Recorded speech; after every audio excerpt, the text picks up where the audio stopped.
Hi everyone, welcome back to my channel. Today I have a plan with me featuring the December 2020 mystery from Scribble Co. Here I'm just flipping through. It is the ultimate version, and I'm about to point out that I'm not sure if I'm going to use this gray color or how much of it I'm going to use, and I'm pairing it with this Caress Press Gold foil bundle that I got on major sale. So I originally talked through that and it just didn't need to be talked through, so I just ended up speeding it over and included it as part of the voiceover. So this week, like I said, I'm using this kit that was a mystery, and I was not subscribed to the mystery at this time, but this was part of the couple months that I was thinking about subscribing and kind of like kicking myself like, oh, that's so good. And every month I would go back and forth.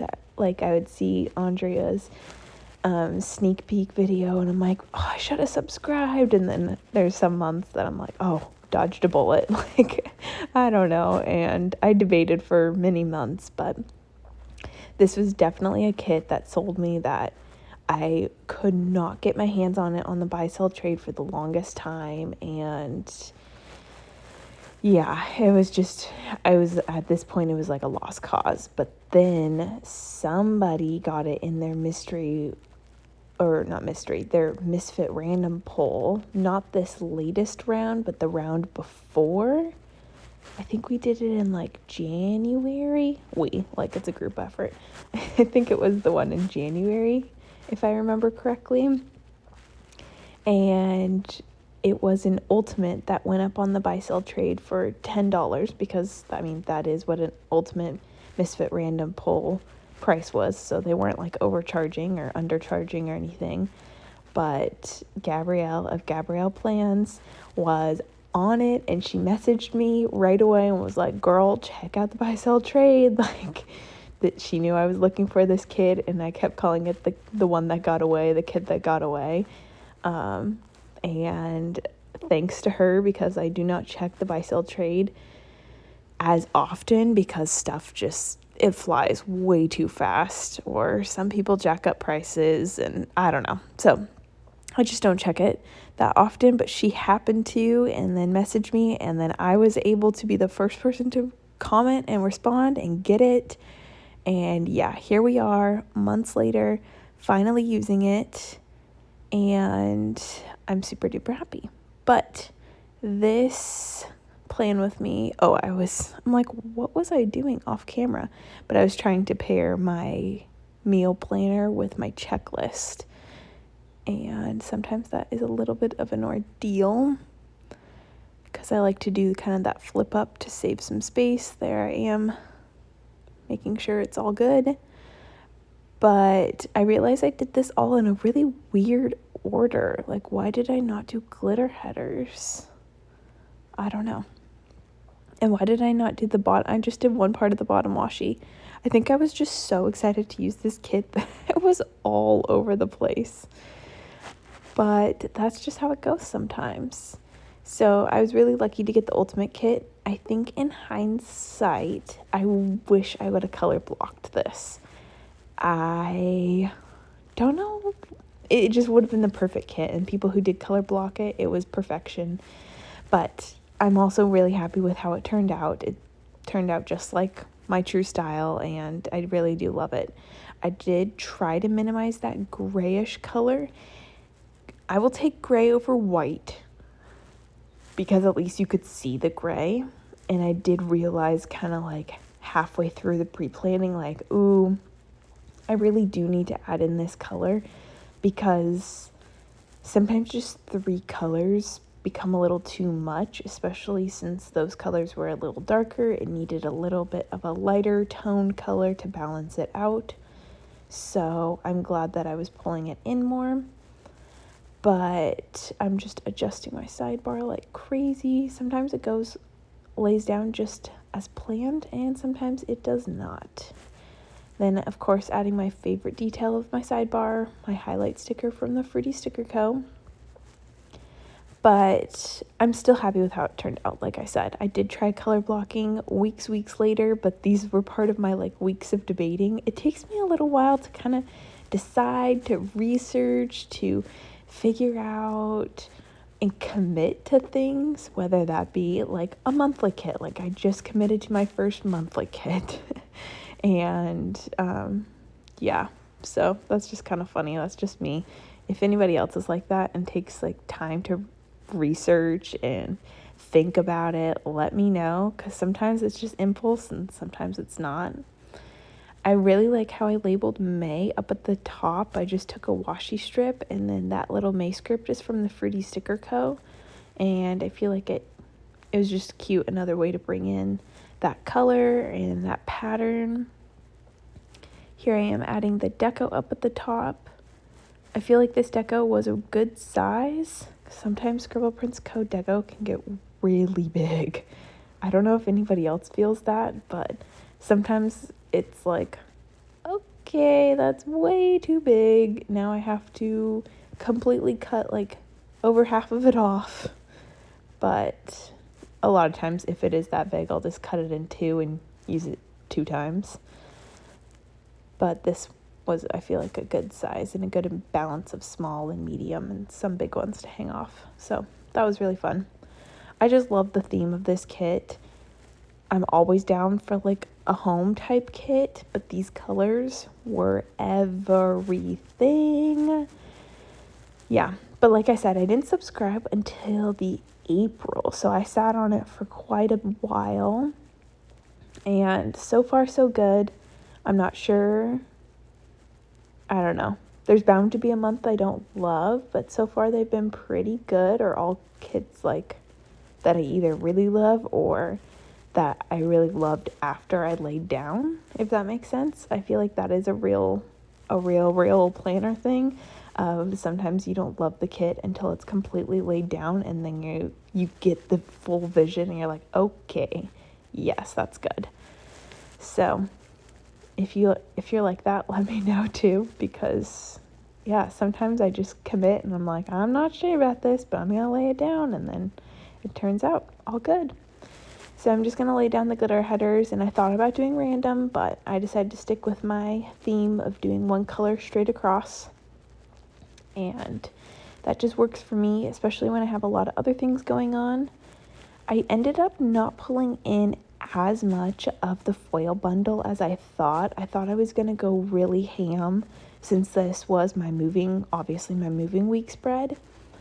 But I decided not to do full box overlays and all that stuff. But I did do header overlays, which I hardly ever do. And I think I showed a clip of it maybe for like one row, and then it just becomes, I feel like, really long and a little boring to watch. So that's why you'll see in a little bit that it's just like one row of glitter header overlays. But I saved the rest of that foil bundle for another day, and I'll use more later. I really do love the gold accent as part of this. I debated on doing mixed metal, but I'm glad that I just committed to the gold, and I got to bring in a lot of gold elements and even some like decorative, like honey inked gold stuff that I layered like behind moving boxes and stuff like that to kind of make it pop. And I really loved how that turned out. So that was kind of exciting, and it was fun to play around with that a little bit more, because I have some of those honey inked items, but I don't always reach for them. Or if I do, it's in like Frankenplaning, or more if I'm trying to do more decorative style, like I did with that Frankenplan.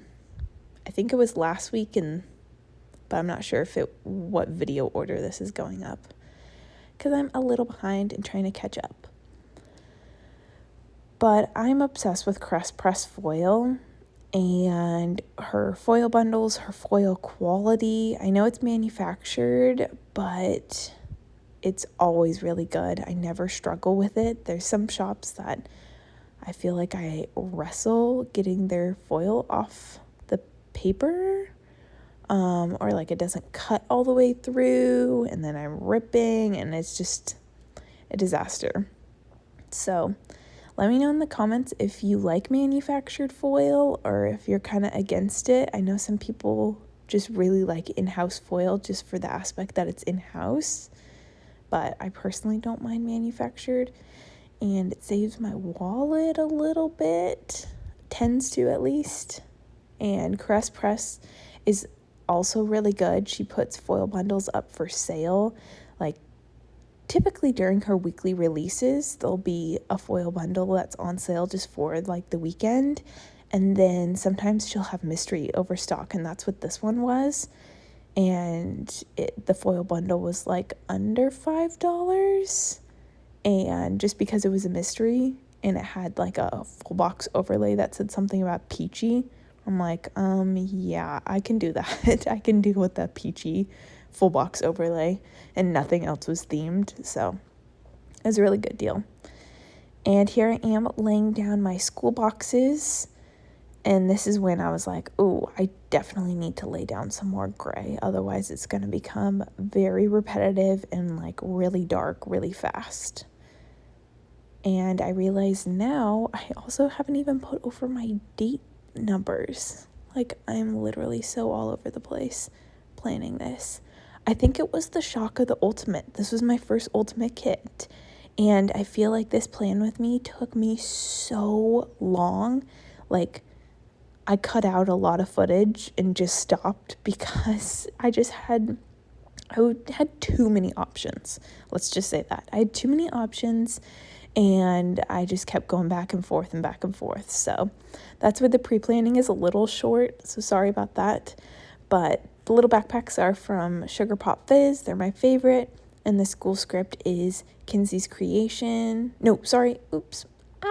It's from Plana Hannah, of course.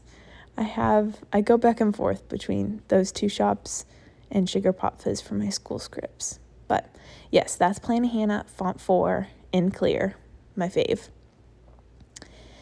But yeah, I was just, I think, overwhelmed with how many options. I don't think I could do an ultimate kit every single week. But after color blocking for the first time, I realized why people use ultimate kits for color blocking for all the choices. But for this type of style where I just do random, I did not need that many choices.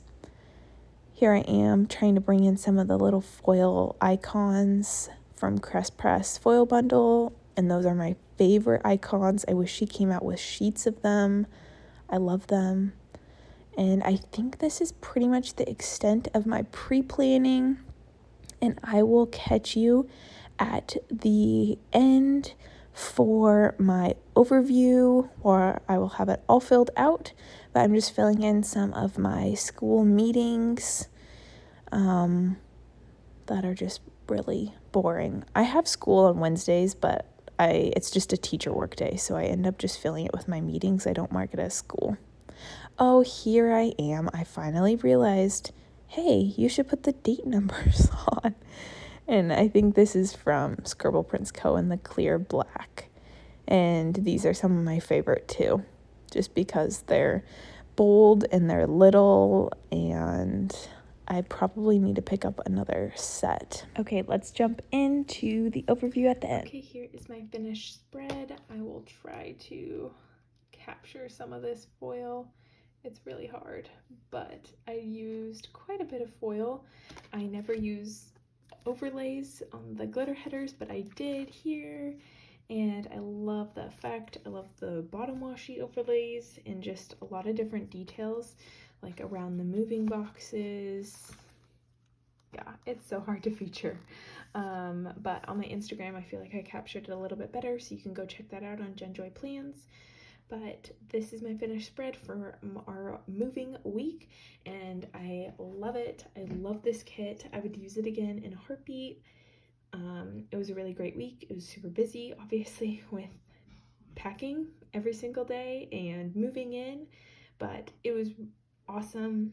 We love our new house, and it was really great to get settled in, and it's always great to use the perfect kit to match the week's activities.